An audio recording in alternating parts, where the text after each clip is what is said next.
أعوذ بالله من الشيطان الرجيم بسم الله الرحمن الرحيم أذن للذين يقاتلون بأنهم ظلموا وإن الله على نصرهم لقدير صدق اللہ العظیم۔ یہ سورۃ الحج ہے اور اس کی 38 آیتیں ہم پڑھ چکے تھے۔ 39ویں آیت اور رکوع نمبر 6 ہے، یہاں سے شروع ہو رہا ہے۔ اذن للذین یقاتلون، اس کے نیچے عنوان لکھیں طریق نصرت و حکم جہاد۔ طریق نصرت، اللہ پاک کی مدد کا طریقہ کیا ہے اور جہاد کا حکم آ رہا ہے۔ یہ پہلی دفعہ ہے کہ امت کو جہاد کی اجازت دی گئی ہے۔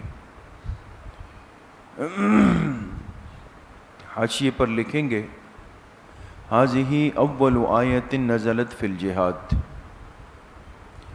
ھذہ اول آیۃ نزلت فی الجہاد، یہ پہلی آیت ہے جو جہاد کے بارے میں اتری ہے۔ فرماتے ہیں اذن، اور اجازت دی گئی۔ اذن، اس کے بعد محذوف نکالیں گے للقتال یا فی القتال۔ اجازت دی گئی کس کی؟ قتال کی، لڑنے کی۔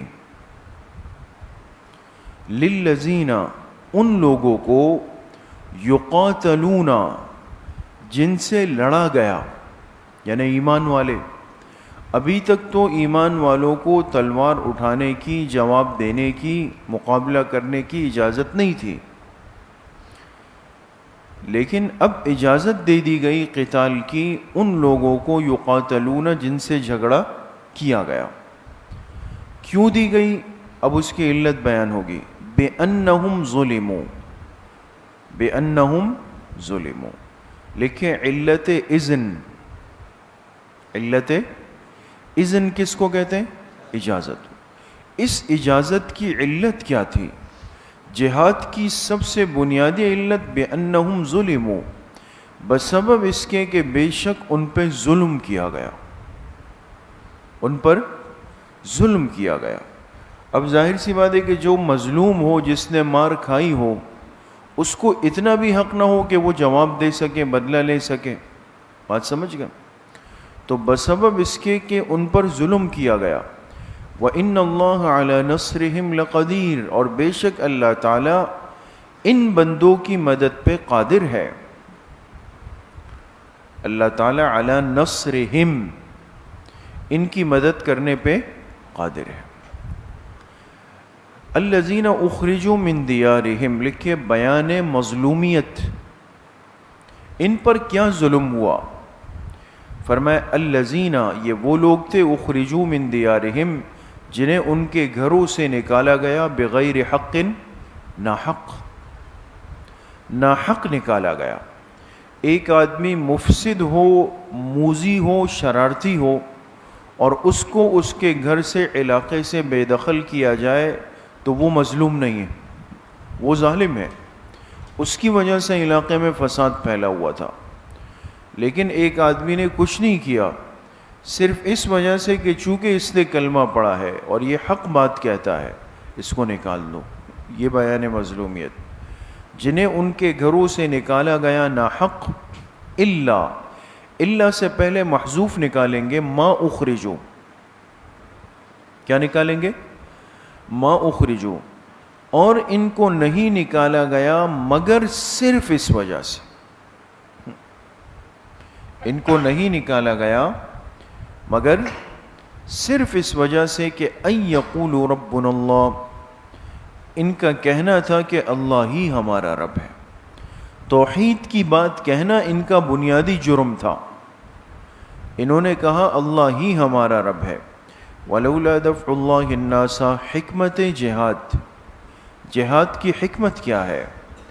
فرمایا اگر اللہ تعالی دفع اللہ الناس، اگر اللہ تعالیٰ دور نہ فرماتے لوگوں میں سے بعض کو بعض کے ذریعے سے، پہلے بعضہم کے نیچے لکھے کفار، کفار، دوسرے کے نیچے لکھے مومن۔ اگر اللہ تعالی لوگوں میں بعض کے ذریعے سے بعض کو دفع نہ فرماتے، دور نہ فرماتے، تو نقصان کیا ہوتا؟ لہدمت صوامع، تو گرا دیے جاتے صوامع۔ صوامع لکھیں درویشوں کے خلوت خانے، درویشوں کے، جس کو آپ خانقاہ کہتے ہیں، خلوت خانے، جہاں تنہائی میں بیٹھ کر وہ عبادت کرتے ہیں، وہ گرا دیے جاتے۔ وبیع، اور گرجے، اور گرجے، وصلوات، اور یہود کے عبادت خانے، یہود کے عبادت خانے، ومساجد، اور مسجدیں۔ جتنی اپنے اپنے زمانوں کے اعتبار سے عبادت گاہوں کی جو شکلیں تھیں نا، یعنی جس زمانے میں یہودیت برحق تھی، پھر جو عیسائیت برحق تھی، اور اب قیامت تک دین اسلام برحق ہے، تو اگر جہاد کی اجازت اللہ پاک نہ دیتے تو ہر زمانے میں اہل حق کی عبادت گاہیں غیر محفوظ ہو جاتی۔ بات سمجھ گئے؟ بات سمجھ گئے؟ یہ صورتحال بنتی۔ اس سے آپ اندازہ لگائیں کہ جہاد نہ ہونے کی صورت میں سب سے پہلا اثر کس چیز پہ پڑتا؟ اسلام کی عبادت گاہ پہ پڑتا، وہ غیر محفوظ ہو جاتا۔ اور آج بھی آج دیکھیں کہ جہاں دنیا کے جس کونے میں جہاد کمزور ہے، تو مسجدیں، مدارس، خانقاہیں دین کی وہ ملیامیٹ کر دی گئی، ختم۔ یہ نہیں ہوگی کہ مسلمان آپ کو نظر نہیں آئے گا، مسلمان ہوگا، لیکن اسلامی مراکز نہیں رہیں گے جہاں بیٹھ کر انسان اللہ کو یاد کر سکے، دین کو محفوظ کر سکے، وہ نہیں رہے گی۔ تو فرمائے گرا دیے جاتے خلوت خانے اور گرجے، یہود کے عبادت خانے اور مسجدیں، وہ مسجدیں یذکر فیہا اسم اللہ کثیرا، جس میں اللہ کا ذکر کثرت سے کیا جاتا ہے۔ وَلَيَنْصُرَنَّ اللَّهُ مَن يَنْصُرُهُ، لکھیں بشارت غلبہ، بشارت، اللہ نے غلبے کی خوشخبری دی، اور ضرور بالضرور اللہ پاک مدد فرمائیں گے من ینصرہ، ان کی جو اللہ کی مدد کریں گے۔ تو ینصرہ میں محذوف کیا نکلے گا؟ دین اللہ ہے، ینصر دین اللہ، جو اللہ کے دین کی مدد کرے گا تو اللہ اس کی بھی ضرور مدد کریں گے۔ سمجھئے؟ تو اگر انسان ہاتھ پہ ہاتھ رکھ کے بیٹھے اور کہے کہ جی نہیں اوپر سے فرشتے آئیں اور وہ سارا کام کریں، ایسا نہیں ہوتا۔ جہاد کہتے ہی اس کو ہے کہ جس میں انسان کو اپنی قربانی پیش کرنی پڑے گی، یہ اللہ کے دین کے لیے نکلے گا، پھر اللہ پاک کی نصرت اور مدد اس کے پاس آئے گی۔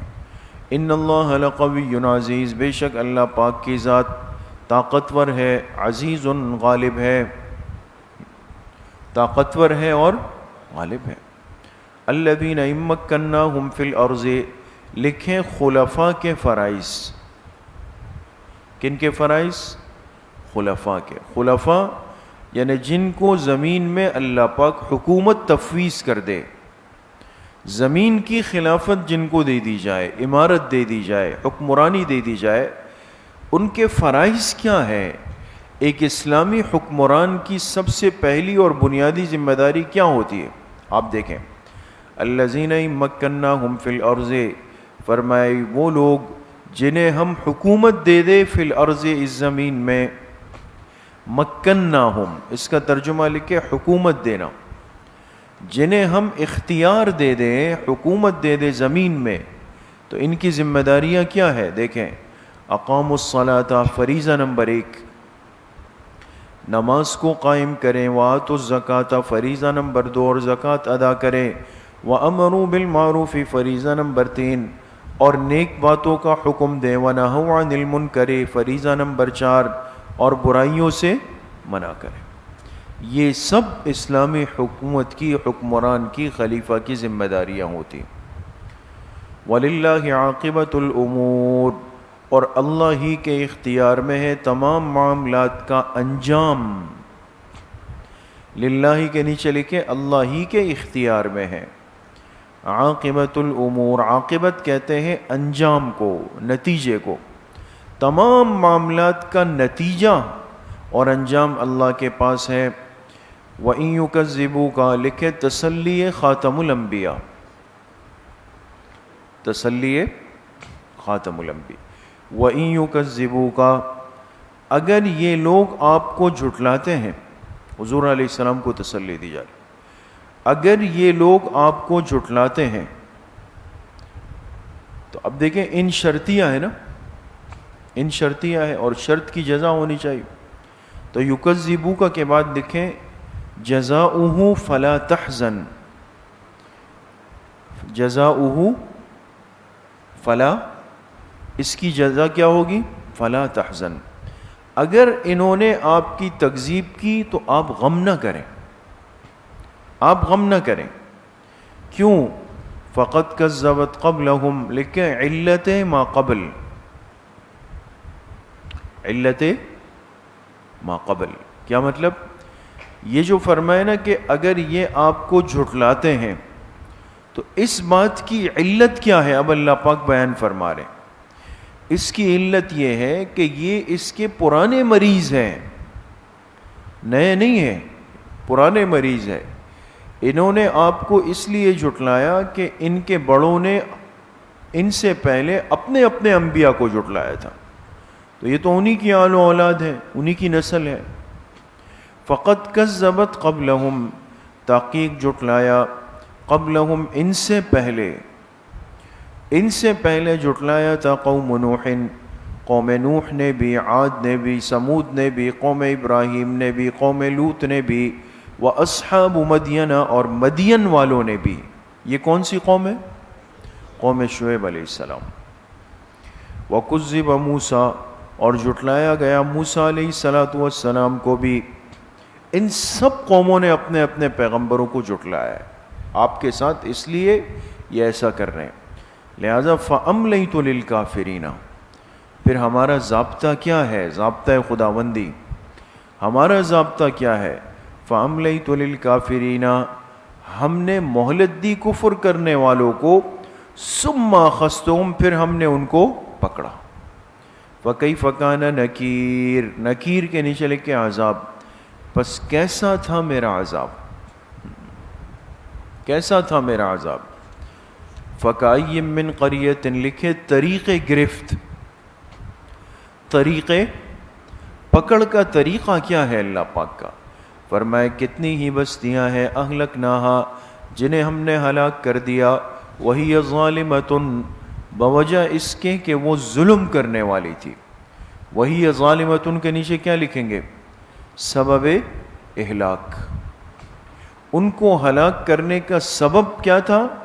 ظالمۃ، کہ وہ ظلم کرنے والی تھی، یعنی شرک کرنے والی. فَهِيَ خَاوِيَةٌ عَلَى عُرُوشِهَا، لکھے کیفیت اہلاک. پھر ہلاک کیسے کیا گیا؟ کیفیت اہلاک. فرمائے فَهِيَ خَاوِيَةٌ عَلَى عُرُوشِهَا، کہ وہ گری پڑی ہے اپنی چھتوں پر. وہ بستیاں گری ہوئی ہے، اس لیے کہ چھت اوپر ہوتی ہے، بنیاد نیچے ہوتی ہے. لیکن اللہ پاک فرما رہے کہ وہ گری ہوئی ہے اپنی چھتوں پر. اب چھت نیچے ہو گئی، بنیاد اوپر ہو گئی. تو مطلب ہے کہ ایک چیز کو اٹھا کے الٹا کر دیا گیا. وہ گری پڑی ہے اپنی چھتوں پر. وَبِئْرٍ مُعَطَّلَةٍ، اور کتنے ہی کنویں، معطلتن، بیکار پڑے ہوئے ہیں. ابھی کنویں کیا ہیں؟ بیکار پڑے ہوئے ہیں. وَقَصْرٍ مَشِيدٍ، اور کتنے ہی مضبوط محل. قصر کہتے ہیں محل کو، مشید مضبوط. استاد صاحب فرماتے ہیں چونا گچ، چونا گچ کے محل. یعنی یہ ہندی اردو میں جو چیز مضبوط ہوتی تھی تو اس پر چونا لگایا جاتا تھا. چونا گچ، مٹی اور چونے سے بنائے ہوا. اور کتنے ہی مضبوط محل، وہ بھی ویران پڑے ہوئے ہیں. بات سمجھ گئے؟ قصر مشید کے بعد محذوف نکالیں گے اہلکنا اہلہا، اہلکنا اہلہا، ہم نے ان کے رہنے والوں کو ہلاک کر دیا. بات سمجھ گئے؟ افلم یسیروا فی الارض، لکھے تنبیہ مجرمین، تنبیہ اب اللہ پاک موجودہ زمانے کے جو مکہ کے مجرمین تھے، مشرکین تھے، ان کو تنبیہ فرما رہے، فرمایا کیا یہ لوگ چلتے پھرتے نہیں اس زمین میں، فتکون لہم قلوب یعقلون بہا، کہ ہو جائیں ان کے پاس ایسے دل، یعقلون بہا، جو ان باتوں کی سمجھ لے سکے۔ یہ جو جاتے جاتے ہیں، سفر کرتے ہیں، راستے میں قوم عاد ہے، قوم لوط ہے، قوم سمود ہے، ان کے کھنڈرات آتے ہیں، کبھی غور نہیں کرتے یہ لوگ کہ یہ کون تھے، کیسے ہلاک ہوئے، کس نے ہلاک کیا ان کو؟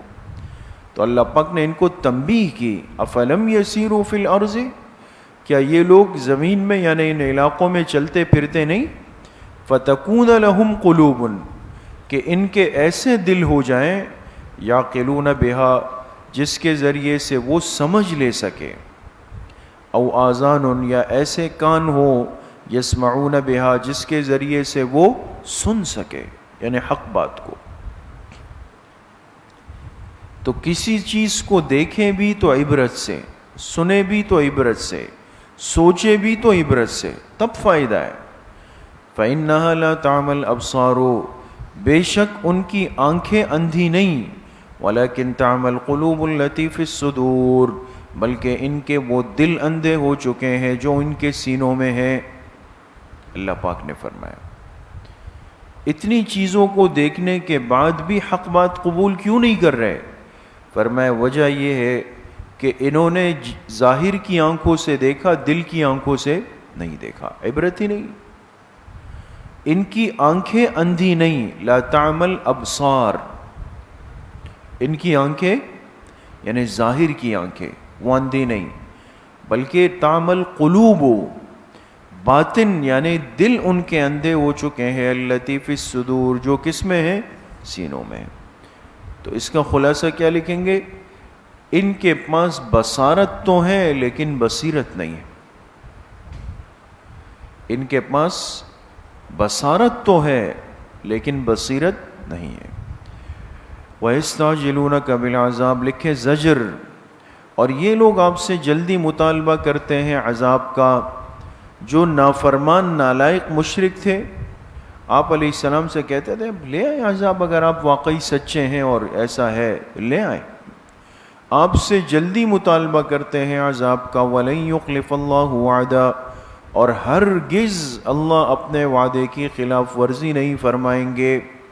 عذاب تو آ کر رہے گا اور وقت پر آ کر رہے گا۔ وَإِنَّ يَوْمًا عِندَ رَبِّكَ، اور بے شک ایک دن آپ کے رب کے ہاں کا الف سنتن، 1000 سال کے برابر ہوگا، مما تعدون، جسے یہ شمار کرتے ہیں۔ تو وہ قیامت کا جو ایک دن ہوگا وہ کس کے برابر ہوگا؟ 1000 سال کے برابر ہوگا ان کی گنتی کے مطابق۔ بات سمجھ گئے؟ تو آج تو مانگ رہے ہیں لیکن جب وہ دن آئے گا تو وہ پھر ختم ہونے میں نہیں آئے گا ان پر۔ وَكَأَيٍّ مِّن قَرْيَةٍ، لکھے طریق گرفت، اور کتنی ہی بستیاں ہیں، املیت لہا، جنہیں ہم نے مہلت دی، وَهِيَ ظَالِمَةٌ، جبکہ وہ اپنی جانوں پہ ظلم کرنے والی تھی، یعنی شرک کر کے، ثُمَّ أَخَذْتُهَا، پھر ہم نے ان کو پکڑا، وَإِلَيَّ الْمَصِيرُ، اور ہماری طرف ہی لوٹنا ہے۔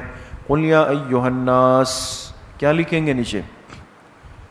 جی فریضہ خاتم الانبیاء، فریضہ خاتم الانبیاء۔ قل، اے میرے حبیب صلی اللہ علیہ وسلم آپ کہہ دیجئے، یا ایہا الناس، اے لوگو، انما انا لکم نذیر مبین، بے شک میں تمہیں کھل کے ڈرانے والا ہوں۔ مبین کے معنی کیا ہے؟ کھل۔ بعض باتیں ایسی ہوتی ہے جو مبہم ہوتی ہے، مغلق ہوتی ہے، مشکل ہوتی ہے نا، آسانی سے سمجھ میں نہیں آتی، لیکن آپ نے فرمایا میں نے تو سادہ انداز میں بات کی ہے، کھل کے تمہیں ڈرا دیا ہے۔ فالذین آمنوا، لکھے ترغیب و بشارت، ترغیب و دو چیزیں ایک ساتھ ہیں، ترغیب بھی ہے اور بشارت بھی ہے۔ فالذین آمنوا، جو ایمان لائے، وعملوا الصالحات، نیک اعمال کیے، لہم مغفرۃ ورزق کریم، ان کے لیے بخشش بھی ہے، ورزق کریم، اور عزت والی روزی بھی ہے، ایسا رزق بھی ہے جو عزت والا رزق ہے۔ والذین سعوا فی آیاتنا، لکھے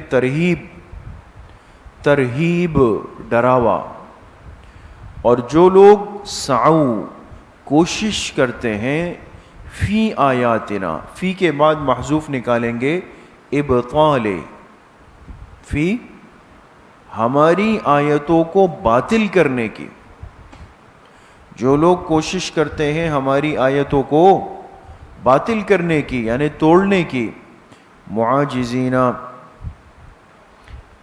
کیا کرتے ہوئے؟ ہرانے کے لیے۔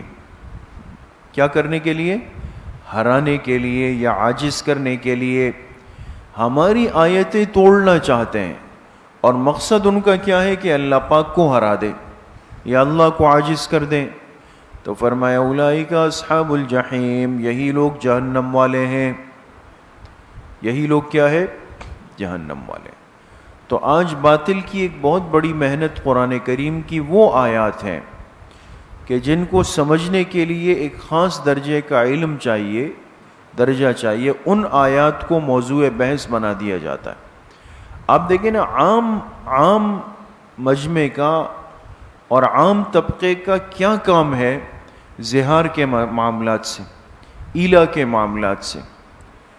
وہ موضوع بنا کر کے بیٹھ جاتے ہیں کہ بھئی ایک مسئلہ یہ بھی ہوتا ہے، زہار کہتے ہیں اس کو، ایک کو ایلا کہتے ہیں، ایک کو قذف کہتے ہیں، اور ایک کو فلاں کہتے ہیں۔ لوگ کہتے ہیں یار یہ باتیں تو ہمیں ہمارے مولوی صاحب ممبر سے نہیں بتاتے، اور یہ لوگ بتا رہے ہیں، تو مطلب یہ کہ دین کا کتنا اہم حصہ ہم سے یہ مولوی چھپاتے ہیں۔ بات سمجھ گئے؟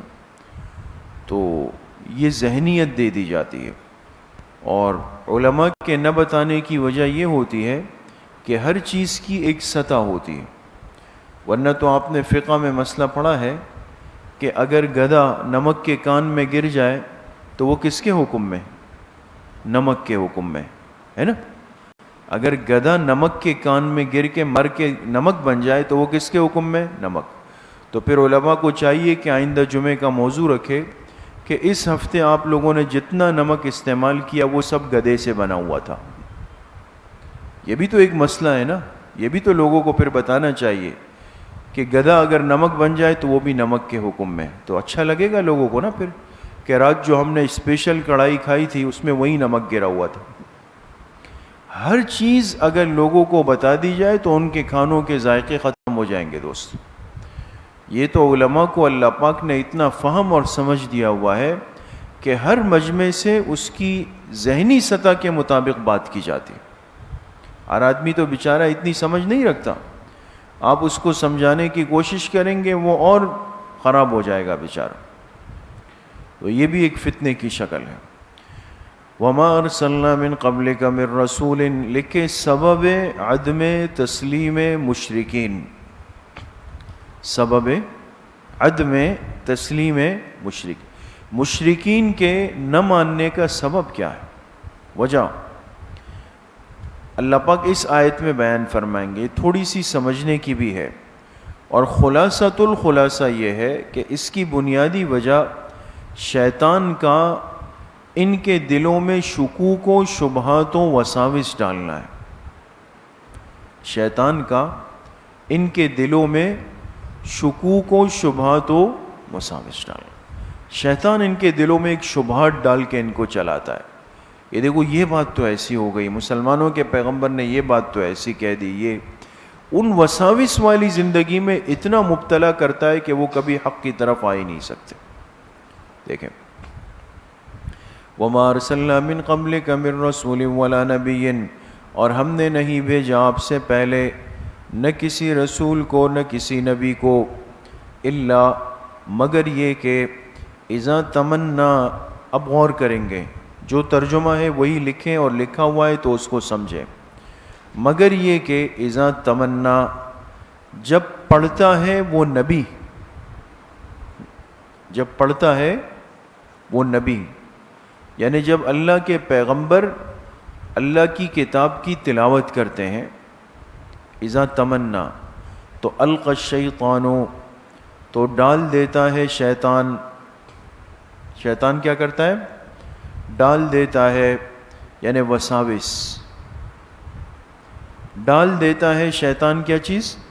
وساوس. فی امنیتہ، ان کے پڑھنے کے دوران. شیطان وساوس ڈال دیتا ہے کس چیز میں؟ ان کے پڑھنے کے دوران. سمجھ گئے؟ اچھا، فی امنیتہ کے بعد محذوف نکالیں گے، شبہتاً فی قلوب الکفار. شبہتاً فی قلوب الکفار. اب ترجمہ کیا ہوا کہ جب پیغمبر قرآن کی تلاوت کرتے ہیں تو شیطان پیغمبر کے اس پڑھنے کے دوران کیا ڈال دیتا ہے؟ شبہ ڈال دیتا ہے کافروں کے دلوں میں. سمجھ میں آ گئے؟ اب یہ آیت آپ حضرات نے اپنے اپنے درجے میں اپنے اساتذہ سے تفسیر میں پڑھ بھی لی ہوگی یا شاید پڑھ لیں گے. اس کا ایک مفہوم تو مشہور ہے جو بیان کیا جاتا ہے، لیکن وہ مرجوح روایت ہے. کون سی ہے؟ مرجوح ہے، قابل قبول نہیں ہے، لہذا اس کی طرف تو جاتے ہی نہیں. اس آیت کی جو صحیح تفسیر جمہور مفسرین نے کی ہے، صحیح تفسیر، وہ یہ ہے کہ حضور علیہ الصلاۃ والسلام قرآن کریم کی بعض آیات کی جب تلاوت فرماتے، بعض آیات کی، تو ان آیات کے تلاوت کے دوران شیطان کیا کرتا؟ آ کر لوگوں کے دلوں میں وساوس اور شبہات ڈالنے کی کوشش کرتا، لوگوں کے دلوں میں. مثال کے طور پہ وہ آیات جس میں اللہ پاک کی حرام کردہ چیزیں بیان ہوئی، حرمت علیکم المیتۃ والدم ولحم الخنزیر. بات سمجھ رہے ہیں دوستو؟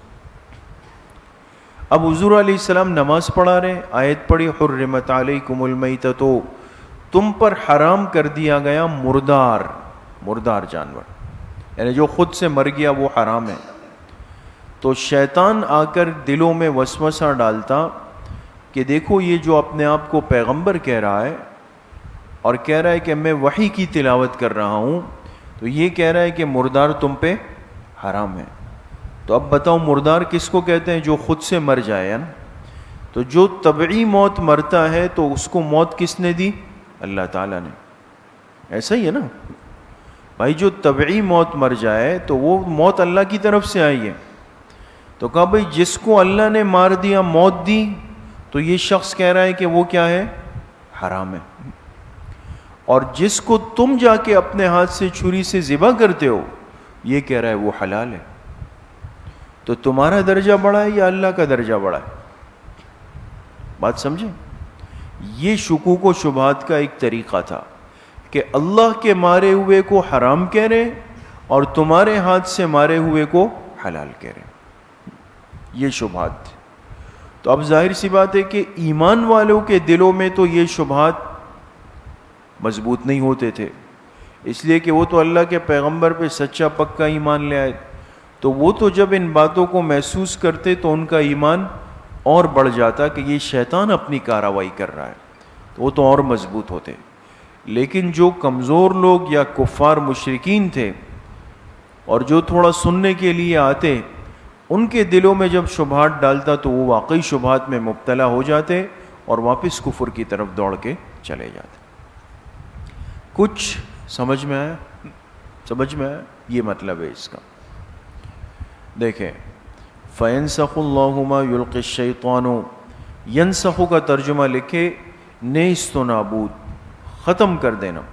اللہ تعالیٰ نیست و نابود فرما دیتے ہیں ماں ان شبہات کو یلقی الشیطان جسے شیطان ڈالتا ہے. جسے کیا کرتا ہے؟ شیطان کہاں ڈالتا ہے؟ کفار کے دلوں میں. سمجھ گئے؟ جسے شیطان ڈالتا ہے. نیچے لکھیں جوابات قاطعہ سے. جوابات، یہ شیطان کے ڈالے ہوئے شبہات اللہ کیسے ختم کرتے ہیں؟ جوابات پکے مضبوط جوابات دے کر. سمجھ میں آ گئی؟ ثم یحکم اللہ آیاتہ، اور پھر اللہ تعالیٰ زیادہ پختہ کرتے ہیں. یحکم کا ترجمہ لکھیں. پھر اللہ تعالیٰ زیادہ پختہ کرتے ہیں، زیادہ مضبوط کرتے ہیں آیاتہ، ان آیات کے مضامین کو، ان آیات کے مضامین کو. جن آیات کو بنیاد بنا کر شیطان وساوس ڈالتا تھا نا، انہی آیات کے مضامین کو اللہ پاک مزید مضبوط فرما دیتے. تو وحی تو اتر رہی تھی، جہاں شیطان وسوسہ ڈالتا تو اللہ اگلی وحی اتار کے یہ بھی فرماتے کہ یہ شیطان نے وسوسہ ڈالا تھا اور اس کی یہ حقیقت ہے. بات سمجھ گئے؟ سمجھ میں آ گئی؟ واللہ علیم حکیم، اللہ کی ذات جاننے والی، حکمت والی ہے. لیجعل ما یلقی الشیطان، لکھے حکمت القائے شیطان، حکمت القائے شیطان، شیطان کے اس وسوسہ ڈالنے کی حکمت کیا ہے؟ یعنی مقصد یہ کہ ایک سوال تو ذہن میں آ سکتا ہے نا کہ بھئی اگر اللہ پاک اس شیطان کو اتنی ہمت اور موقع ہی نہ دیتے تو سب کا ایمان بچ جاتا ہے نا. تو اس نے آ کے یہ وساوس ڈالے تو جو مشرکین کفار آنا چاہتے تھے وہ بھی واپس گئے. تو اس کی حکمت کیا ہے؟ تو میں نے آپ سے عرض بھی کیا اور مختصراً بات واضح ہے کہ حکمت اس کی ہوتی ہے ایک آزمائش، پتہ تو چلے کہ کون سچا ہے اور کون کمزور ہے، کس کا ایمان مضبوط ہے اور کون مذبذب ہے. تو فرمائے لیجعل ما یلقی الشیطان، لیجعل، تاکہ اللہ تعالیٰ بنا دے، تاکہ اللہ تعالیٰ بنا دے ما یلقی الشیطان، اس چیز کو جو شیطان آمیزش کرتا ہے یا ڈالتا ہے. جو شیطان کیا کرتا ہے؟ ڈالتا ہے، یعنی وساوس وغیرہ، تاکہ اللہ تعالیٰ بنا دے ان وساوس کو جو شیطان ڈالتا ہے، کیا بنا دے؟ فتنتاً، ذریعہ آزمائش، ذریعہ آزمائش. حضرت لاہوری رحمۃ اللہ علیہ نے بڑا خوبصورت ترجمہ کیا، فرمائے تاکہ اللہ تعالیٰ شیطان کی آمیزش کو آزمائش بنا دے، شیطان کی آمیزش کو آزمائش بنا دے، آزمائش بنا دے. لیکن یہ آزمائش کن لوگوں کے لیے بنے گی؟ کون اس سے متاثر ہوں گے؟ فرمایا للذین فی قلوبہم مرض، ان لوگوں کے لیے جن کے دلوں میں مرض ہے. یہ کون ہے؟ منافقین. ان کے دل بیمار ہے نا، ظاہر میں کچھ، باطن میں کچھ. ایسا آدمی بہت جلدی متاثر ہو جاتا ہے. فرمایا جن کے دلوں میں مرض ہے، یعنی منافقین. والقاسیۃ قلوبہم، اور وہ لوگ جن کے دل سخت ہیں. قاسیہ، سخت. یہ کون ہے؟ کفار. تو منافقین کے لیے، کفار کے لیے تو یہ چیزیں آزمائش بن گئی. وَإِنَّ الظَّالِمِينَ لَفِي شِقَاقٍ بَعِيدٍ، اور بے شک یہ ظلم کرنے والے، ظالمین کے نیچے لکھے دونوں گروہ، دونوں گروہ یعنی منافقین و کفار، یہ دونوں گروہ لفی شقاق بعید، دور کی گمراہی میں پڑے ہوئے ہیں، دور کی گمراہی میں پڑے ہوئے ہیں. وَلِيَعْلَمَ الَّذِينَ أُوتُوا الْعِلْمَ، لکھے حکمت ابطال شبہ، حکمت ابطال شبہ. اوپر تھی حکمت القائے شیطان، شیطان کو اللہ پاک نے یہ شبہ ڈالنے کی طاقت کیوں دی وہ بتا دیا. اب سوال یہ ہے کہ پھر اللہ پاک نے اس شبے کو ختم کیوں فرمایا؟ شیطان کے یہ ڈالے ہوئے شبہات پھر باطل کیوں ہوئے؟ فرمایا اس کی وجہ یہ ہے تاکہ ایمان والوں کا ایمان اور بڑھ جائے. وَلِيَعْلَمَ الَّذِينَ، اور تاکہ جان لے وہ لوگ، اوتوا العلم، دیکھیں جن کو کیا دیا گیا؟ علم دیا گیا.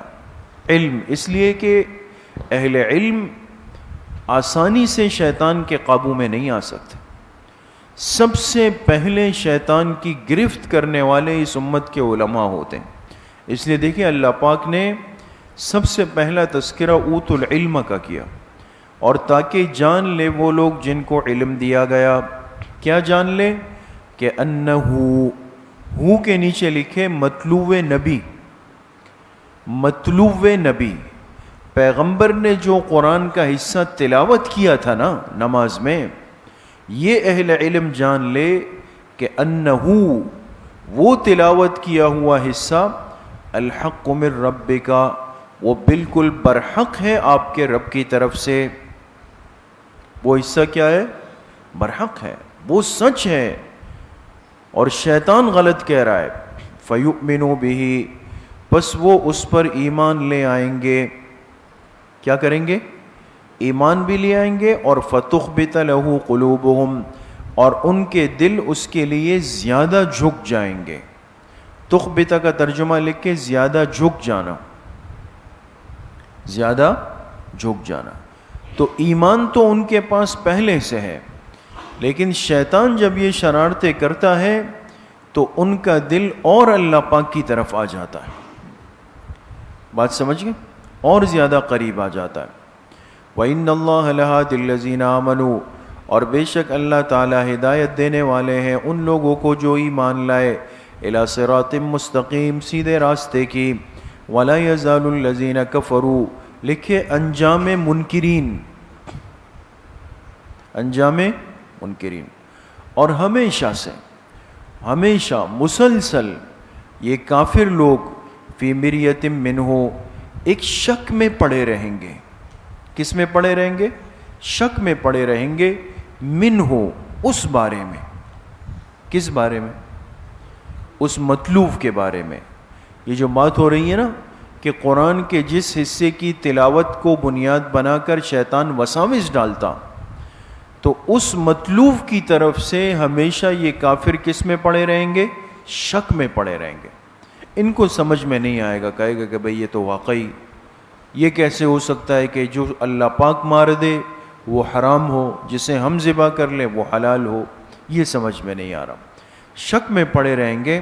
حتیٰ تأتیہم الساعۃ بغتۃ، یہاں تک کہ ان کے پاس آ جائے گی قیامت بالکل اچانک. او یأتیہم عذاب یوم عقیم، یا ان کے پاس آ جائے گا عذاب ایک بانجھ دن کا. عقیم کس کو کہتے ہیں؟ بانجھ. یعنی یہ اشارہ کیا کہ ایک سخت نامناسب دن کا عذاب. الملک یومئذ للہ، بادشاہت اس دن اللہ ہی کے لیے ہوگی. یحکم بینہم، اللہ ہی ان کے درمیان فیصلہ فرمائیں گے. نیچے لکھے عملی فیصلہ. عملی فیصلہ کون فرمائیں گے؟ اللہ تعالیٰ. فالذین آمنوا، لکھے تفصیل فیصلہ. اس فیصلے کی تفصیل کیا ہوگی؟ فرمائے فالذین آمنوا وعملوا الصالحات، جو ایمان لائے نیک اعمال کیے، فی جنات النعیم، وہ کس میں ہوں گے؟ وہ نعمتوں کے باغات میں ہوں گے. نعمتوں کے باغات میں. والذین کفروا وکذبوا بآیاتنا، اور جنہوں نے کفر کیا اور ہماری آیتوں کو جھٹلایا، فاولئک لہم عذاب مہین، ان کے لیے ذلت کا عذاب ہوگا، ذلت والا. والذین ہاجروا فی سبیل اللہ، لکھیں ترغیب الی الہجرت و بشارت. ترغیب الی الہجرت و بشارت. اور بریکٹ میں لکھیں اس آیت میں اعلیٰ درجے کے مومنین کا ذکر ہے. اعلیٰ درجے کے، جن کا ایمان بہت قیمتی ہے، بڑھیا ہے. فرمایا جن لوگوں نے ہجرت کی فی سبیل اللہ، اللہ کے راستے میں، ثم قتلوا، پھر ان کو قتل کر دیا گیا، شہید کر دیا گیا، او ماتوا، یا یہ کہ وہ طبعی موت مر گئے لیکن اللہ کے راستے میں نکلے ضرور، پھر یا تو شہید ہو گئے یا شہید نہیں ہوئے، زندہ واپس آئے، پھر ان کو موت آ گئی، تو لَيَرْزُقَنَّهُمُ اللَّهُ رِزْقًا حَسَنًا، ضرور بالضرور اللہ پاک ان کو عمدہ رزق دیں گے. رزقاً حسناً، عمدہ رزق. وَإِنَّ اللَّهَ لَهُوَ خَيْرُ الرَّازِقِينَ، اور بے شک اللہ تعالیٰ ہی بہترین رزق دینے والے ہیں. لَيُدْخِلَنَّهُمْ مُدْخَلًا يَرْضَوْنَهُ، اور ضرور بالضرور اللہ ان کو داخل کریں گے مدخلاً، ایسی جگہ میں، یرضونہ، جس سے یہ خوش ہو جائیں گے۔ کیا ہو جائیں گے؟ تو جو اللہ کے لیے ہجرت کرتا ہے، اپنے گھر کو چھوڑتا ہے، نکل جاتا ہے، پریشان تو ضرور ہوگا کہ اب کیا بنے گا، گھر بار چھوٹ گیا، رشتہ دار چھوٹ گئے، علاقہ چھوٹ گیا، لیکن چونکہ وہاں کافر رہنے نہیں دے رہے تھے، سمجھ گئے؟ تو اللہ پاک فرما رہے ہیں پریشان نہ ہو، ان کا رزق بھی عمدہ، ان کی رہائش بھی عمدہ ہوگی۔ وَإِنَّ اللَّهَ لَعَلِيمٌ حَلِيمٌ، اور بے شک اللہ کی ذات لعلیم، جاننے والی، حلیم، حوصلے والی۔ جی ہو گیا نا؟ صحیح جا رہے ہیں؟ اللہ کی ذات جاننے والی، حلیم، حوصلے والی ہے۔ ذالکا، یہ تم سن چکے، یہ بات تو تم سن چکے۔ ومن عاقب، لکھے مظلوم کی قسم دوم، مظلوم کی، ایک تو مظلوم وہ تھے نا کہ جن کو ان کے گھروں سے نکالا گیا، شروع میں آیا۔ دوسرے مظلوم کون ہے؟ فرمایا ومن عاقب بمثل ما عوقب به، جو بدلہ لیتا ہے، عاقبہ، عاقبہ یعاقب کے معنی بدلہ لینا، جو بدلہ لیتا ہے بمثل، اسی کے بقدر ما عوقب به، جتنا اس پر زیادتی کی گئی۔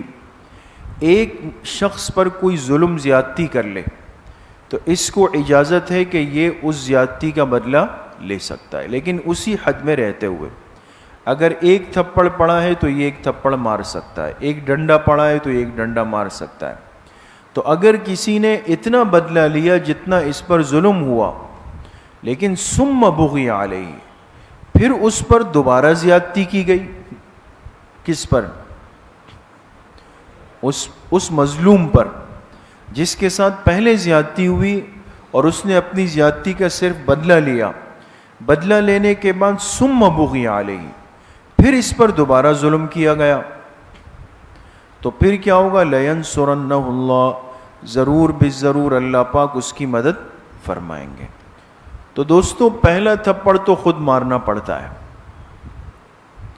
پہلا تھپڑ خود مارنا پڑتا ہے، پھر اللہ پاک فرشتوں کے تھپڑ بھیجتے ہیں۔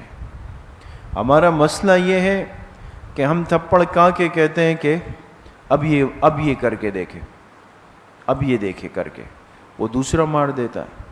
ہم کہتے ہیں اب یہ مار کے دیکھے، وہ تین ایک ساتھ مار دیتا ہے، سمجھ گئے؟ تو اتنا مار کھا چکے ہیں کہ اب ہمت نہیں ہے۔ تو اللہ پاک نے فرمایا کم از کم تم پہلا تھپڑ تو مارو اپنے بدلے کا، اگر پھر کسی نے کچھ کیا تو لینصرنہ اللہ، اللہ ضرور بالضرور تمہاری مدد فرمائیں گے۔ ان اللہ لعفو غفور، بے شک اللہ تعالیٰ معاف کرنے والے، بخشنے والے ہیں۔ ذالک بان اللہ، لکھیں سبب غلبہ نمبر 1، سبب غلبہ نمبر 1، فرمایا یہ اس لیے کہ بے شک اللہ ہی کی ذات ہے، یولج اللیل فی النہار، جو رات کو داخل کرتا ہے دن میں، ویولج النہار فی اللیل، دن کو داخل کرتا ہے رات میں، وان اللہ سمیع بصیر، اور بے شک اللہ ہی سننے والے، بصیر دیکھنے والے ہیں۔ تو جو اللہ تعالیٰ رات اور دن کے نظام کو چلا رہے ہیں، اس کے لیے یہ کافر کیا حیثیت رکھتے ہیں؟ تو اس لیے پریشان نہ ہو، تم قدم تو بڑھاؤ، ہمت تو کرو۔ ذالک بان اللہ، لکھے سبب غلبہ نمبر 2، صحیح جا رہے دوستو؟ سبب غلبہ نمبر 2، یہ اس لیے کہ بان اللہ هو الحق، بے شک اللہ کی ذات ہی معبود برحق ہے، اللہ ہی معبود برحق ہے۔ وانما یدعون من دونہ، اور بے شک جسے یہ پکارتے ہیں نا یہ کافر، یدعون، جسے یہ پکارتے ہیں، من دونہ، اللہ کو چھوڑ کر، هو الباطل، وہ سب باطل ہے۔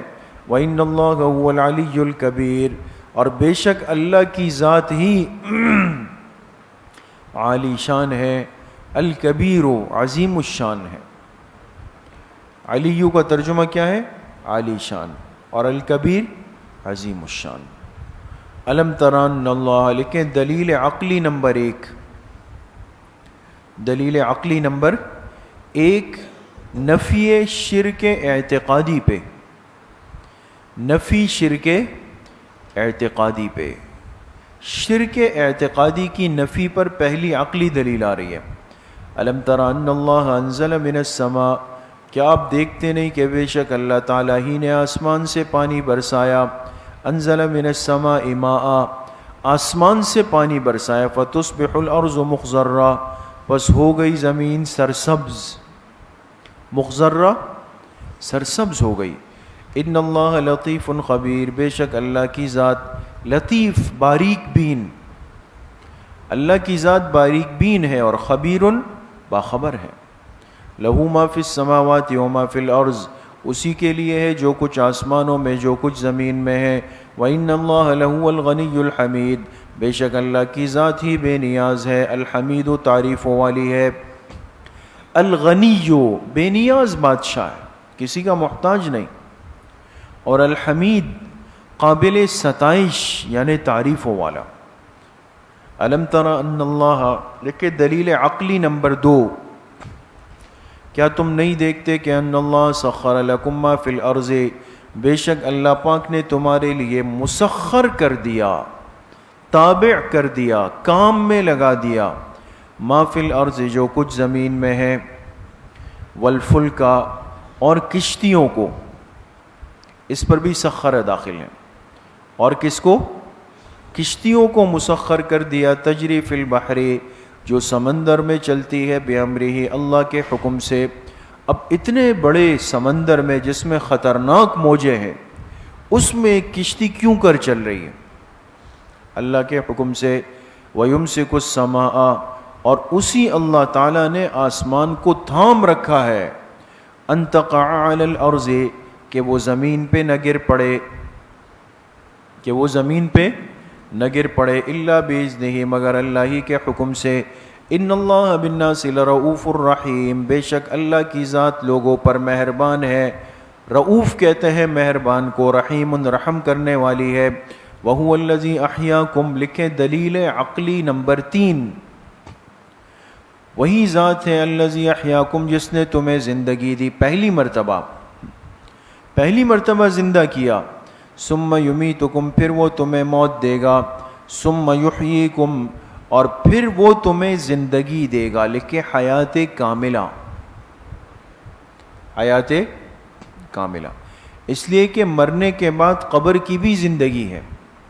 وہ لوگ جو حیات قبر کا انکار کرتے ہیں وہ کہتے ہیں دیکھیں نا قرآن میں کہاں ہے، 2 زندگیوں کا ذکر ہے، ایک دنیا میں آنے والی زندگی اور دوسرا قیامت کے دن اٹھنے والی زندگی، تو مطلب یہ کہ قبر میں تو پھر کوئی زندگی نہیں ہوئی، سمجھ گئے؟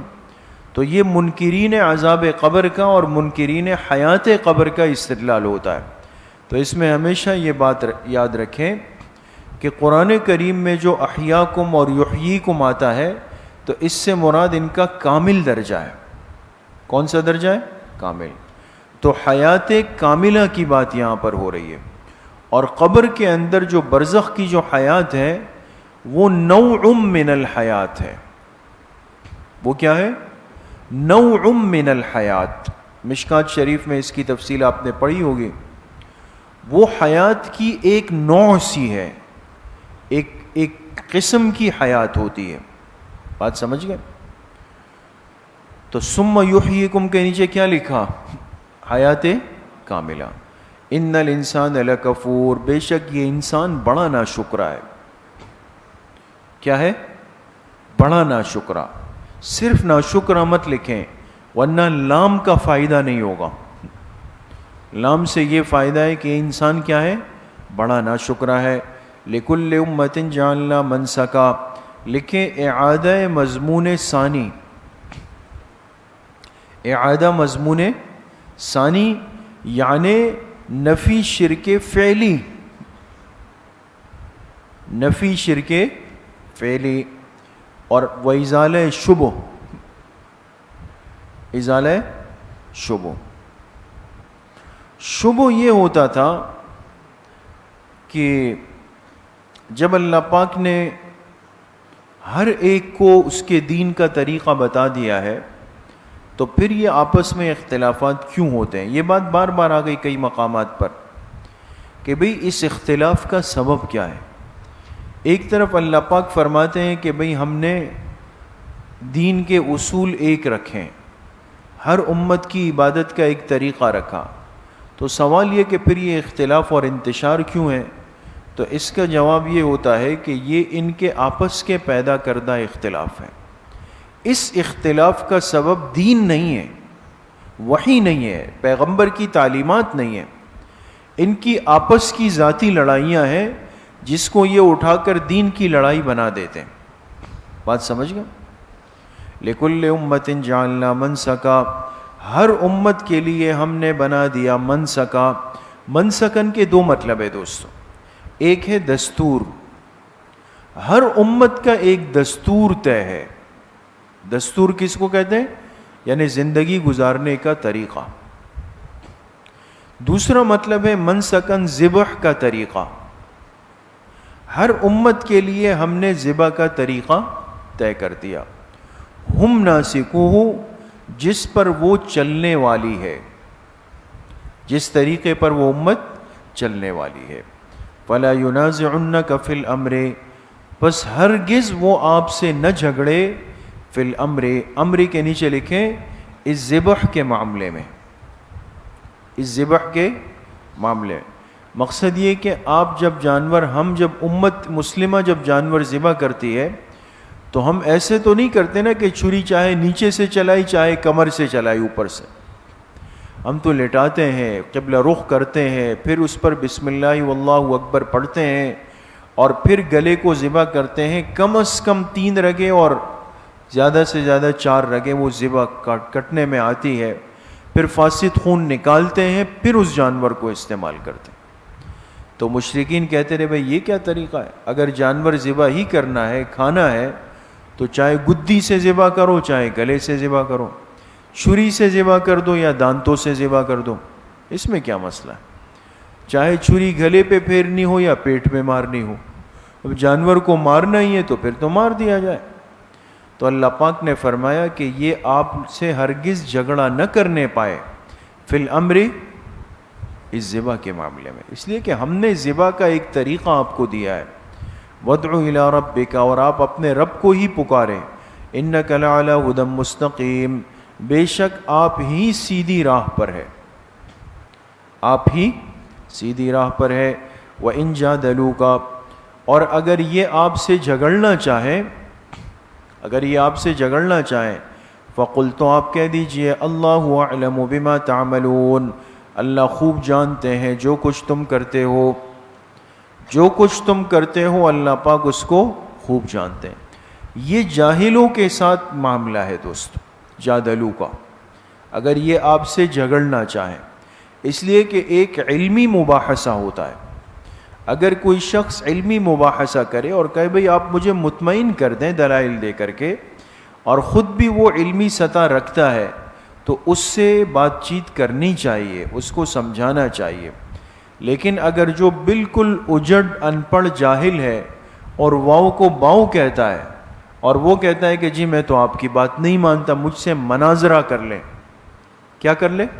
مناظرہ، میم پہ زبر پڑ رہا ہے، مناظرے کو بھی مناظرہ پڑ رہا ہے، تو اس مناظرے والے کو کہنا چاہیے اللہ اعلم بما تعملون، کہ بھئی اللہ خوب جانتے ہیں جو کچھ تم کرتے ہو، ہمارے پاس اتنا فالتو ٹائم نہیں ہے۔ اللہ یحکم بینکم یوم القیامہ، اللہ ہی تمہارے درمیان عملی فیصلہ فرمائیں گے قیامت کے دن، فیما، ان باتوں میں، کنتم فی تختلفون، جس میں تم اختلاف کیا کرتے تھے۔ الم تعلم ان اللہ یعلم ما فی السماء والارض، لکھیں ازالہ شبہ، ازالہ شبہ، شبہ یہ ہوتا تھا کہ یہ لوگ اتنا اللہ کے آخری پیغمبر کو تکلیف دیتے ہیں، پریشان کرتے ہیں، تانے دیتے ہیں، ظلم سے باز نہیں آتے، تو ان کی پکڑ کیوں نہیں آ رہی؟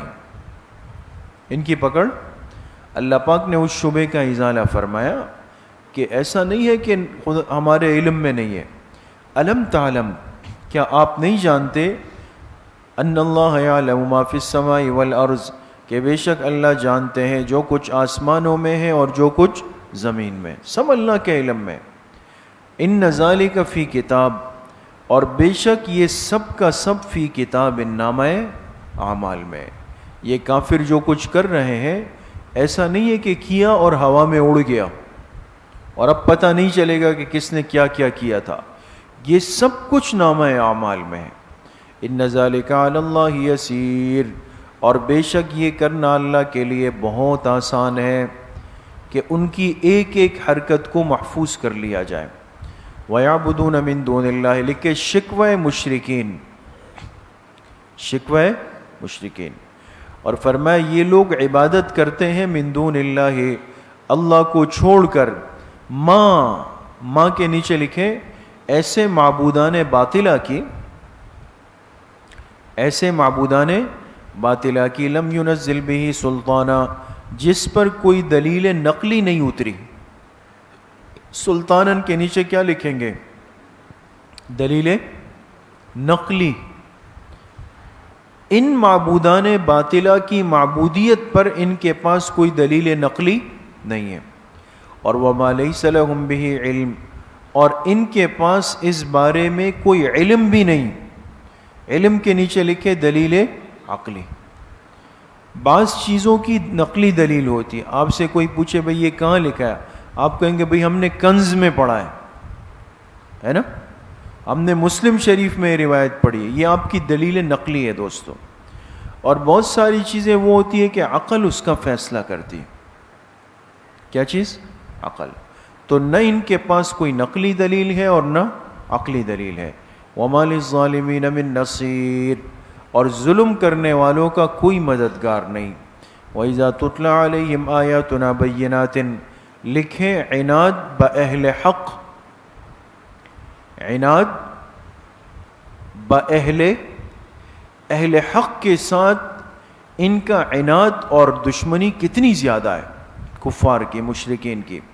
فرمایا اذا تتلی علیہم آیاتنا بینات، جب ان کے سامنے ہماری آیتیں پڑھی جاتی ہے، بینات واضح، جب کافروں کے سامنے واضح آیتوں کی تلاوت ہوتی ہے، تعرف فی وجوہ الذین کفروا المنکر، تم پہچان لوگے ان کافروں کے چہرے پر المنکر، کس کو؟ ناخوشی کو. ایک بے چینی سی آ جائے گی ان پر. سمجھ میں آ گئی؟ بے چینی سی آ جائے گی کہ بھئی اللہ پاک کا نام کیوں ذکر ہوا اور اللہ کے کلام کی آیتیں تلاوت کیوں ہوئی.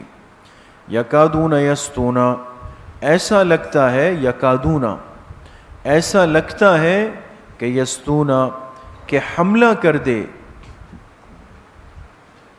حملہ کر دیں، بالذین، ان پر، یتلون علیہم آیاتنا، جو ان کے سامنے ہماری آیتوں کی تلاوت کر رہا ہے.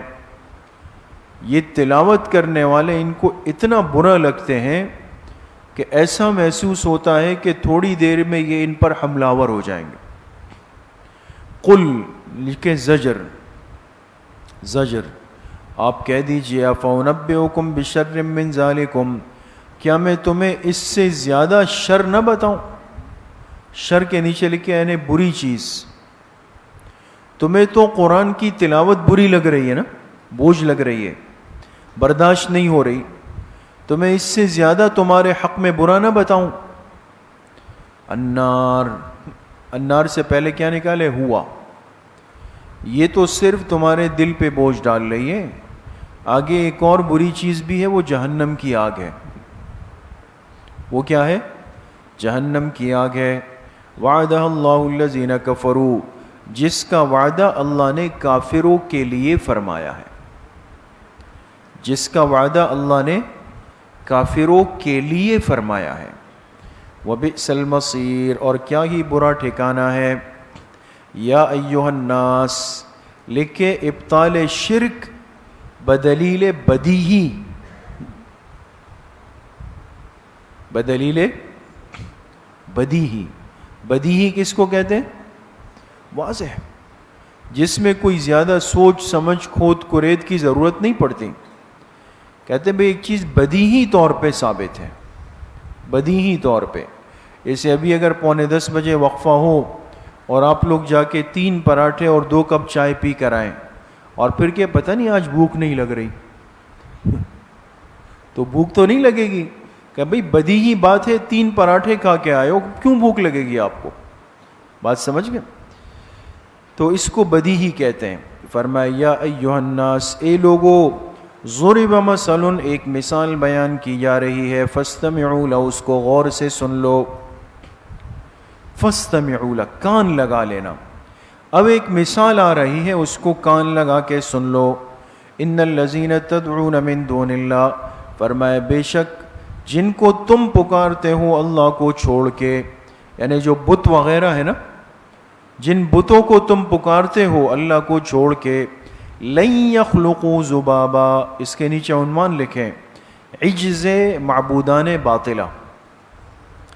عجز معبودان، یہ معبودان باطلہ کتنے عاجز اور بیکار ہیں. فرمایا لن یخلقوا ذبابا، وہ ہرگز ایک مکھی بھی پیدا نہیں کر سکتے. ذباب کس کو کہتے ہیں؟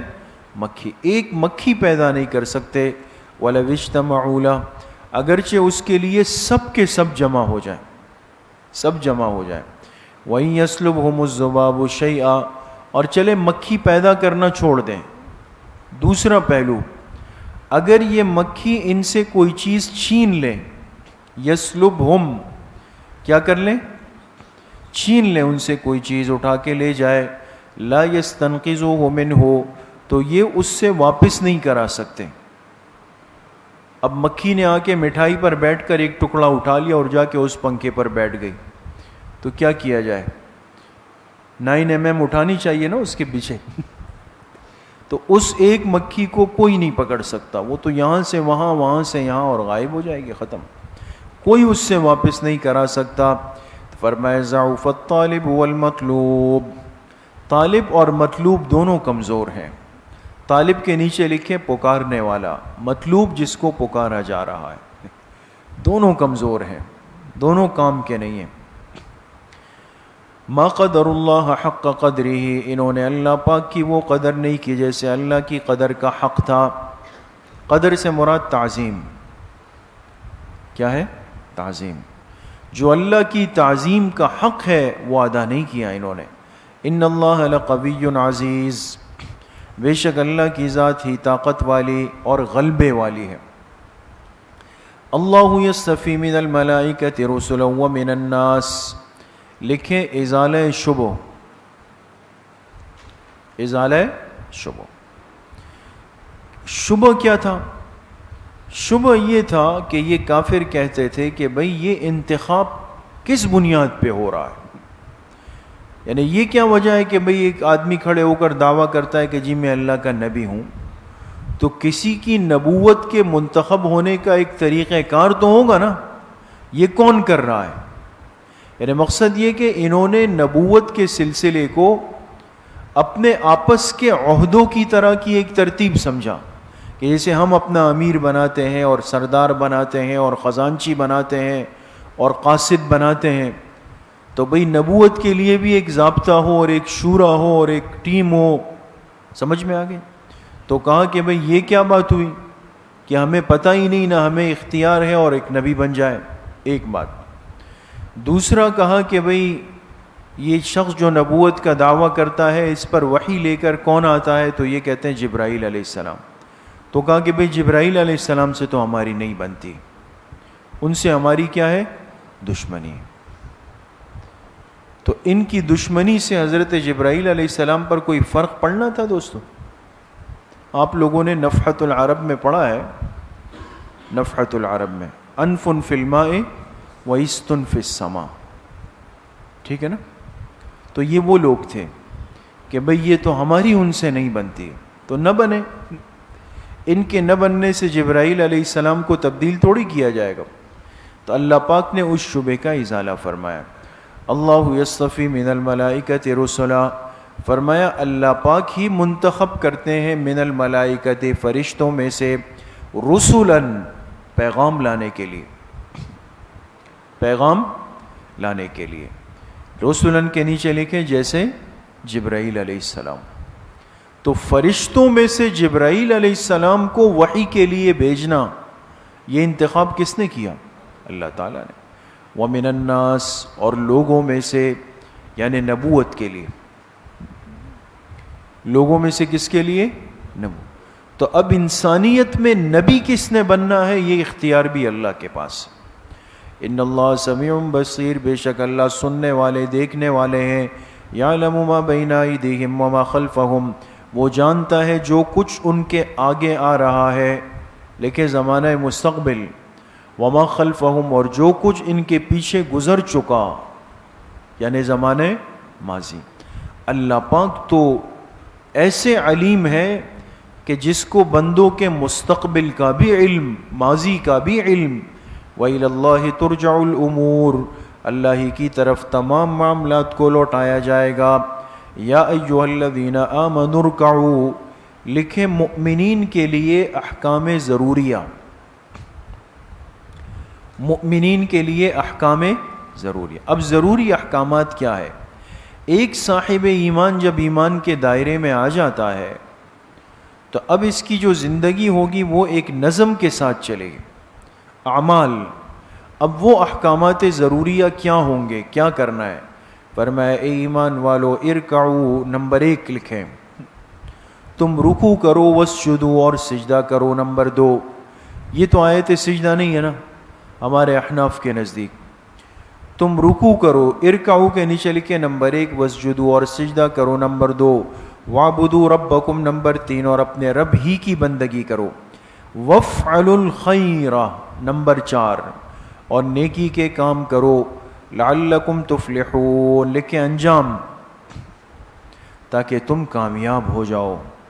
وَجَاهِدُوا فِي اللَّهِ، لکھے نمبر 5، اور مجاہدہ کرو، مشقت برداشت کرو. فی اللہ، اللہ کے دین کے لیے، حق جہادہ، جیسا کہ اس کے لیے مجاہدہ کرنے کا حق ہے. تو سب سے بڑا مجاہدہ تو قتال فی سبیل اللہ میں ہے، کہ جس میں انسان ساری چیزیں کی قربانی دے کر کے نکل جاتا ہے. تو مجاہدہ کرو اللہ کے دین کے لیے، حق جہادہ، جیسے کہ مجاہدہ کرنے کا حق ہے. وَاجْتَبَاكُمْ، اسی ذات نے تمہیں چنا ہے. کیا کیا ہے؟ چن لیا، منتخب کر لیا. وَمَا جَعَلَ عَلَيْكُمْ فِي الدِّينِ مِنْ حَرَجٍ، اور اس نے نہیں رکھا تم پر اس دین میں من حرج، کوئی بوجھ، کوئی بوجھ نہیں رکھا. ایک مسلمان یہ نہیں کہہ سکتا کہ بھئی یہ کام تو میرے بس کا ہی نہیں، یہ ہم کیسے کریں. ایسا حرج والا کوئی کام اللہ پاک نے نہیں رکھا. ملت ابیکم ابراہیم، ملت سے پہلے محذوف کیا نکالیں گے جی؟ الزمو، الزمو، لازم پکڑ لو اپنے والد ابراہیم علیہ السلام کے طریقے کو. سمجھ میں آ گئے؟ اپنے والد، ابیکم، ابیکم یہ نسبت مجازی ہے، چونکہ آگے چل کر یہ ہمارے نسب میں والد بن جائیں گے. تو فرمایا اپنے والد حضرت ابراہیم علیہ السلام کی ملت یعنی طریقے کو لازم پکڑ لو. ہوا سماکم المسلمین، ہوا کے نیچے لکھے اسی اللہ نے، اسی اللہ نے سماکم المسلمین، تمہارا نام کیا رکھا؟ مسلمان رکھا. اسی کو لے کر کے بہت سارے باطل فتنے اٹھے کہ بھئی ہم جماعت المسلمین ہیں. اب یہ جماعت المسلمین انہوں نے اسی لفظ کا سہارا لیا. یہ بھی باطل کا ایک عجیب طریقہ واردات ہوتا ہے کہ وہ الفاظ کو لے کر کے اپنے اوپر لگا دیتے ہیں. بھئی اولئک حزب اللہ الا ان حزب اللہ هم المفلحون.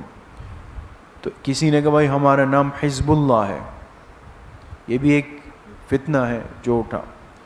اور بھی اسی قبیل کی بہت ساری چیزیں ہیں، تو اس میں بہت زیادہ احتیاط کرنے چاہیے. تو اللہ پاک ہی نے تمہارا نام کیا رکھا؟ مسلمان رکھا. من قبل، من قبل، قبل کے بعد محذوف نکلے گا نزول القرآن، من قبل نزول قرآن کریم کے اترنے سے پہلے ہی اللہ نے تمہیں مسلمان کہا تھا. اور وفی حاضہ کے نیچے لکھیں قرآن، اور اس قرآن میں بھی اللہ پاک نے تمہیں کیا کہا؟ مسلمان کہا۔ بات سمجھ گئے؟ تو اس امت کا تعارف مومن بھی ہے، مسلمان بھی ہے۔ سمجھ گئے؟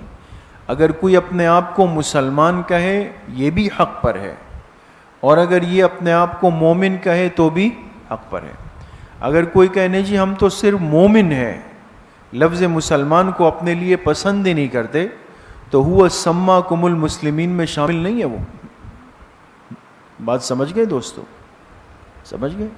تو دونوں لفظ کس کے ہیں؟ اسی امت کے لیے، جو امت ناجیہ ہے قیامت تک کے لیے، وہ مسلمان بھی ہے اور وہ مومن بھی ہے۔ من قبل، قرآن کے اترنے سے پہلے بھی، وفی ھذا، اس قرآن میں بھی۔ کیوں؟ فرمایا لیکون الرسول شہیدا علیکم، تاکہ یہ پیغمبر تم پر گواہ بن جائے، تاکہ یہ پیغمبر سے مراد کون ہے؟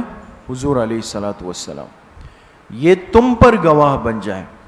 تو حدیث پاک میں ہے نا کہ حضور علیہ الصلوۃ والسلام قیامت کے دن اپنی امت پر گواہی دیں گے، ٹھیک ہے؟ اور وَتَكُونُوا شُهَدَاءَ عَلَى النَّاسِ، اور تم پھر باقی پوری انسانیت پر کیا بن جاؤ؟ گواہ بن جاؤ۔ یہی اس امت کی خاصیت ہوگی۔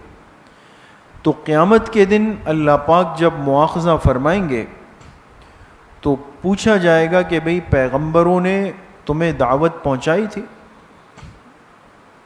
تو حضور علیہ الصلوۃ والسلام سب سے پہلے آپ سے پوچھا جائے گا، آپ فرمائیں گے کہ جی میں نے اپنی امت کو دعوت پہنچا دی تھی۔ تو آپ کی امت سے پوچھا جائے گا تو وہ کہے گی کہ بالکل آپ کے آخری پیغمبر نے ہمیں دعوت پہنچا دی تھی۔ یہ تو معاملہ خوش اسلوبی سے ہو جائے گا۔ باقی امتوں سے پوچھا جائے گا تو وہ صاف انکار کریں گے، وہ کہیں گے جی ہمیں تو ہمارے پیغمبروں نے نہیں بتایا، تاکہ شاید اس طریقے سے ہم بچ جائیں، ہمیں تو ہمارے پیغمبروں نے نہیں بتایا۔ تو اللہ پاک فرمائیں گے چلے ہم گواہ لاتے ہیں، ان سے پوچھتے ہیں۔ تو اس امت کو لایا جائے گا گواہی کے لیے، تکونوا شہداء علی الناس، آخری امت گواہ کے طور پہ پیش ہوگی۔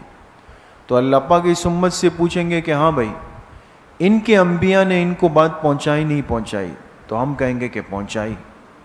تو وہ لوگ کہیں گے اللہ ان کی گواہی تو معتبر نہیں، یہ تو بعد میں آئے، ہم تو بعد میں آئے نا، وہ پہلے کے ہیں۔ تو گواہ تو وہ ہوتا ہے جو موقع پر موجود ہو، یہ تو تھے ہی نہیں دنیا میں، یہ کیسے گواہی دے رہے ہیں؟ تو اللہ پاک پوچھیں گے کہ ہاں بھائی تم لوگ کیسے گواہی دے رہے ہو؟ تو ہم کہیں گے کہ اللہ ہماری گواہی اپنی پیغمبر کی گواہی کی بنیاد پر ہے، ہمیں ہمارے پیغمبر نے بتایا تھا کہ جتنے انبیاء دنیا میں آئے سب نے اللہ کا پیغام اپنی امت کو پہنچا دیا تھا، اور ہمارے پیغمبر کا ہر فرمان سچ اور حق ہے، جب انہوں نے فرما دیا تو ان کے اس کہنے کی بنیاد پر ہم گواہی دیتے ہیں۔ سمجھ میں آ گئی؟ یہ ہے وَتَكُونُوا شُهَدَاءَ عَلَى النَّاسِ۔ فَأَقِیمُوا الصَّلَاةَ، لکھ کے تلقین شکر، تلقین شکر، فرمایا قائم کرو نماز کو، ادا کرو زکوٰۃ کو، وَاعْتَصِمُوا بِاللَّهِ، باللہ یا محذوف نکالیں گے، بِحَبْلِ اللَّهِ یا بِأَحْکَامِ اللَّهِ، دونوں نکل سکتے ہیں۔ مضبوط پکڑ لو اللہ کی رسی کو یا اللہ کے احکامات کو۔ ہوا مولاکم، وہی تمہارا مددگار ہے، وہی تمہارا مددگار ہے، فنعم المولا ونعم النصیر، اور کیا ہی خوب مددگار ہے، ونعم النصیر، اور کیا ہی خوب کار ساز ہے۔ تو جب مولا کی نسبت اللہ کی ذات کی طرف ہو تو اس کے معنی ہے مددگار کے۔ اگر لفظ مولا کی نسبت اللہ کے علاوہ ایو من کان، کسی کے لیے بھی اس دنیا میں آ جائے تو اس کے معنی مددگار کے نہیں ہو سکتے، اس کے معنی دوست کے ہو سکتے ہیں، متعلق کے ہو سکتے ہیں، لیکن مددگار کے معنی میں وہ نہیں ہو سکتا ہے۔ جی بسم اللہ الرحمن الرحیم، قد افلح المؤمنون، یہ سورۃ الحج ختم ہو گئی اور آگے سورہ مومنون شروع ہو رہی ہے۔ سورہ مومنون. اب دیکھیں اس کا ربط کیا ہے سورہ مومنون کا سورۃ الحج سے, اور خلاصہ کیا ہے دیکھ رہے ہیں. ربط سورہ مومنون بسورہ حج. سورہ حج میں لعلکم تفلحون سے توقع فلاح کا بیان تھا, ہے نا؟ کہاں ہے لعلکم تفلحون؟ جو سیکنڈ لاسٹ آیت ہے دیکھیں, وافعلوا الخیر لعلکم تفلحون. اس میں دیکھیں لعل فرمایا. لعل کس کے لیے آتا ہے؟ ترجی, امید ہے کہ تم کامیاب ہو جاؤ. توقع فلاح کا بیان تھا. اور اس صورت میں قد افلح سے, صورت کا آغاز ہے نا, قد افلح سے تحقق فلاح کا بیان ہے کہ یقینی طور پر کامیابی ایمان والوں کے لیے. سمجھ گئے؟ خلاصہ سورہ مومنون. اس صورت کے دو حصے ہیں. حصہ اول کی ابتدا میں اوصاف مومنین, اور اس کے بعد اس بات توحید کے لیے 4 امور ہیں. کتنے امور ہیں؟ 4 امور. نمبر 1 3 دلائل عقلیہ, نمبر 2 6 دلائل نقلیہ, نمبر 3 ثمرہ دلائل, نمبر 4 ارتفاع موانع 5. 5 موانع آئیں گے, اس کو دور کیا جائے گا. دوسرے حصے میں نفی شرک اعتقادی پر 4 دلائل عقلیہ ہیں, علاوہ ازیں زجرات, تخویفات, بشارات اور طریق تبلیغ کا بیان ہے. بات سمجھ گئے؟ دیکھیں قد افلح المؤمنون, لکھے بشارت, یقیناً ایمان والے کامیاب ہو گئے. ایمان والے کامیاب ہو گئے. الذین هم فی صلاتہم خاشعون, لکھے اوصاف مؤمنین. یہ کامیاب ایمان والے کون ہیں؟ اوصاف کیا ہیں ان کی؟ فرمایا یہ وہ لوگ ہیں فی صلاتہم خاشعون. لکھے صفت نمبر 1, یہ اپنی نمازوں میں خشوع خضوع کرتے ہیں. کیا کرتے ہیں؟ خشوع اور خضوع, عاجزی اختیار کرتے ہیں. یہ عاجزی اختیار کرتے ہیں. اور ایک ترجمہ ہے خاشعون, اپنی نمازوں میں سکون کے ساتھ رہتے ہیں. کس کے ساتھ؟ ہاتھ دائیں بائیں آگے پیچھے کھجلی اور یہ سب چیزیں نہیں ہوتی نماز میں. حاشیے پر لکھا ہوا ہوگا آپ کے, خاشعون معناہ لا یرفعون ایدیہم فی الصلاۃ, اپنے ہاتھ نماز میں بار بار نہیں اٹھاتے ہیں یہ لوگ. نماز میں بار بار ہاتھ, تو نماز میں بار بار ہاتھ کون اٹھاتا ہے؟ رفع الیدین والے یا رفیع الدین والے؟ وہ ایک آدمی ایک عالم کے پاس آیا اور اس سے مسئلہ سمجھنے کے لیے نا, تو کہا کہ وہ مجھے آپ سے رفیع الدین کا مسئلہ سمجھنا ہے. وہ رفع الیدین کا لفظ پڑھا تھا نا, تو اب وہ بھی پڑھنا تھا کہ میری علمی ذرا ساخت بھی مضبوط ہو جائے, اور غلط پڑھا تو کہا کہ مجھے رفیع الدین کا مسئلہ سمجھنا ہے. سمجھ؟ تو پہلے اس لیے الفاظ کو اچھی طرح دیکھ لیا جائے.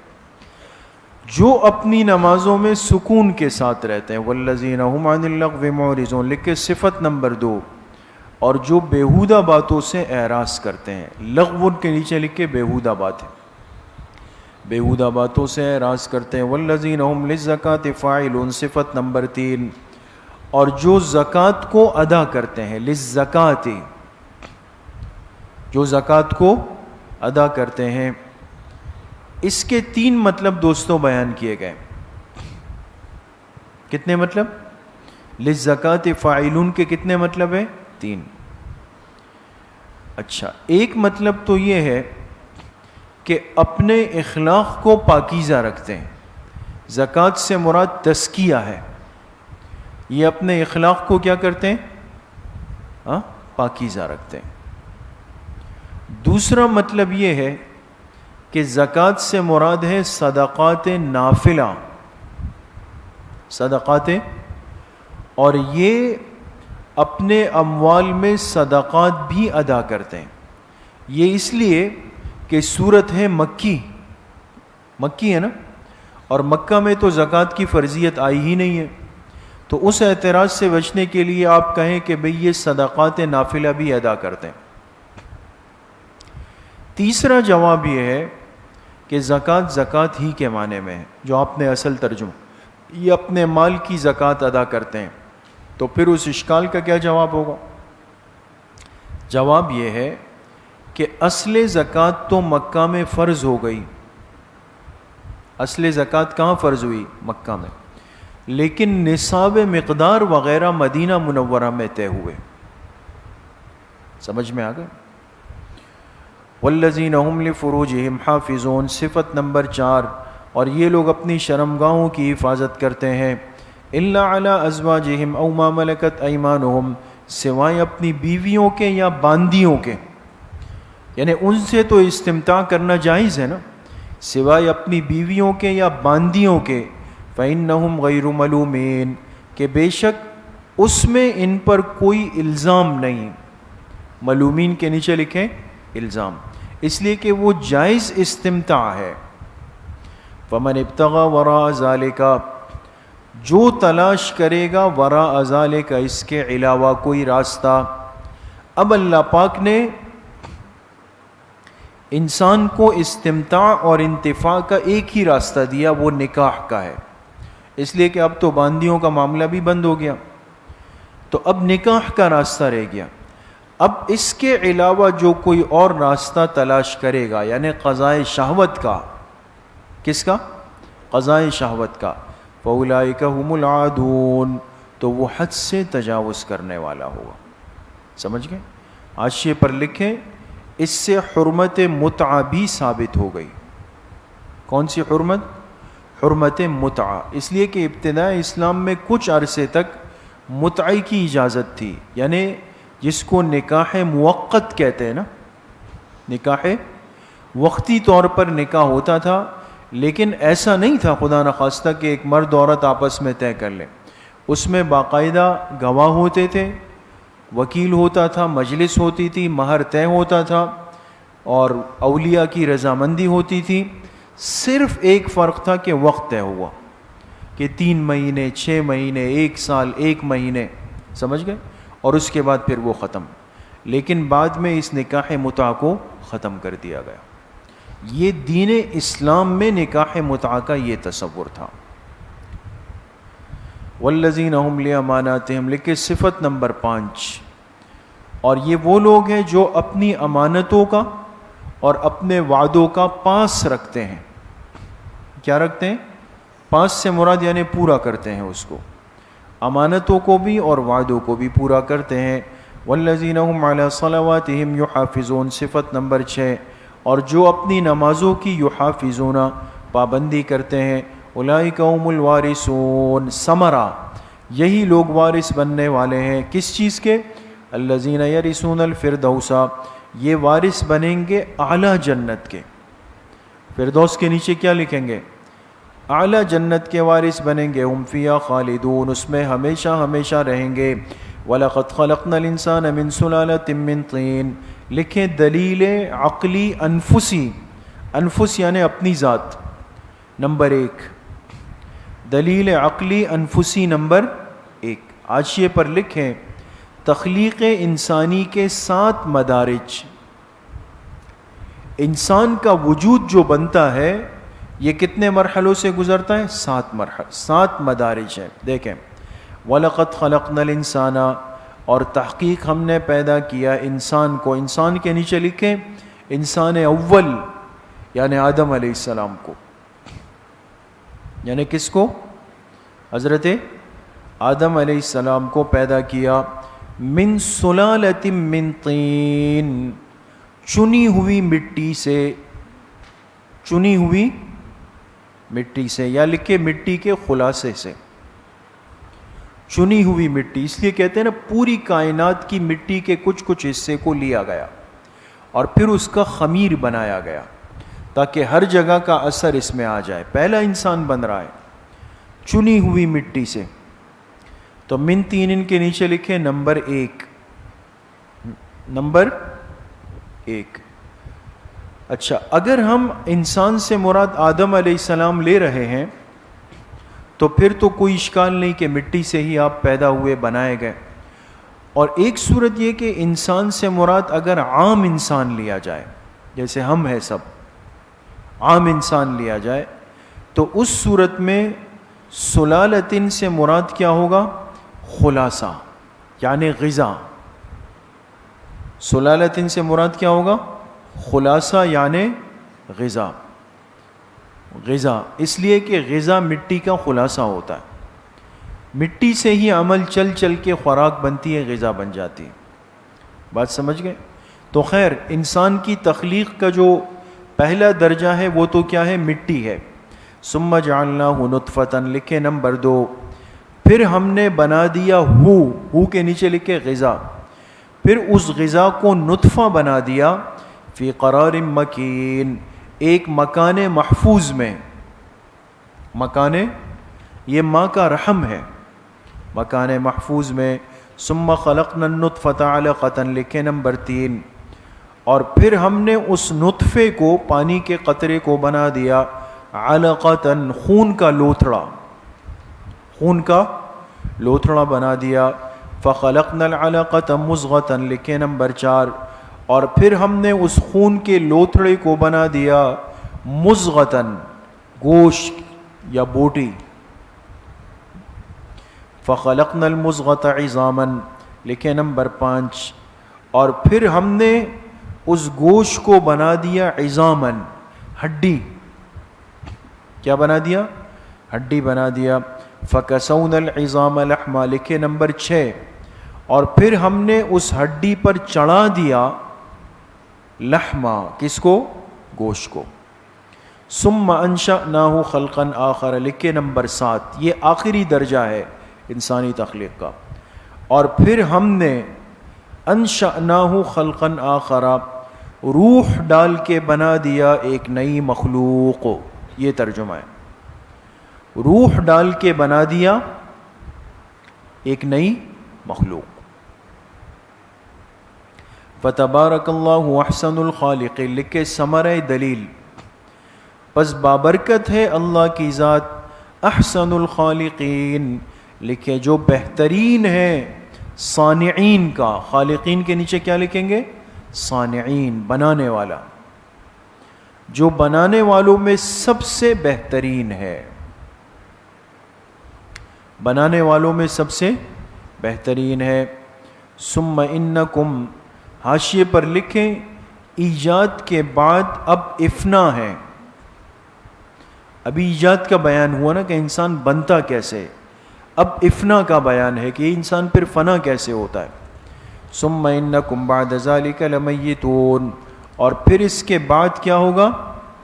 بے شک اس کے بعد تم پر موت آئے گی. ثم انکم یوم القیامت تبعثون، بیان اعادہ، افنا ہو جائے گا پھر اعادہ ہوگا، یہ ایک دن پھر پیدا ہوگا. پھر بے شک قیامت کے دن تبعثون، تم سب کے سب کو کیا کیا جائے گا؟ اٹھایا جائے گا. سمجھ گئے دوست؟ بس کریں.